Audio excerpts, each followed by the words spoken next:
रुद्र स्नान की विधि। महाराज युधिष्ठिर ने कहा, भगवान, अब आप सभी दोषों को शांत करने वाले रुद्र स्नान के विधान का वर्णन करें। भगवान श्री कृष्ण बोले, महाराज, इस संबंध में महर्षि अगस्त्य के पूछने पर देव सेनापति भगवान स्कंद ने जो बताया उसे आप सुने। जो मृत वत्सा, जिसके लड़के अल्प अवस्था में मर जाते हों, वंध्या, दुर्भगा, संतानहीन या केवल कन्या जनती हो, उस स्त्री को चाहिए कि वह रुद्र स्नान करे।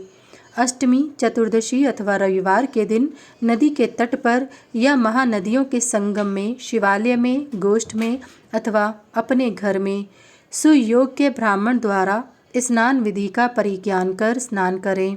वह गोबर द्वारा उपलिप्त स्थान में एक उत्तम मंडप बनाकर उसके मध्य में अष्टदल कमल बनाएं।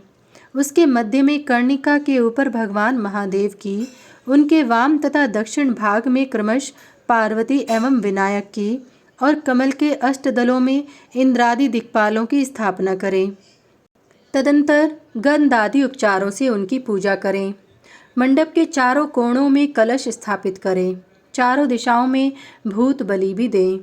मंडप के अग्नि कोण में कुंड बनाकर नमक, सरसप, घी और मधु से माँ नस्तों के तने इत्यादि वैदिक मंत्र से हवन करें। आचार्य ब्रह्मा एवं ऋत्विजों के साथ जापक का भी वरण करें। एकादश रुद्र पाठ भी कराएं। इस प्रकार दूसरे मंडप का निर्माण कर उस व्रतकर्त्री स्त्री को मंडप में बैठाकर रुद्र पूजक आचार्य उसे स्नान कराएं। अर्कपत्र के दोने में जल लेकर रुद्रकादशिनी का पाठ कर उस अभिमंत्रित जल से स्त्री का अभिषेक करे। अनंतर सप्त मृतिका मिश्रित जल, रुद्र कलश के जल एवं इंद्रादि दिक्पालों के पूजित कलशों के अभिमंत्रित जल से उसे स्नान कराएं।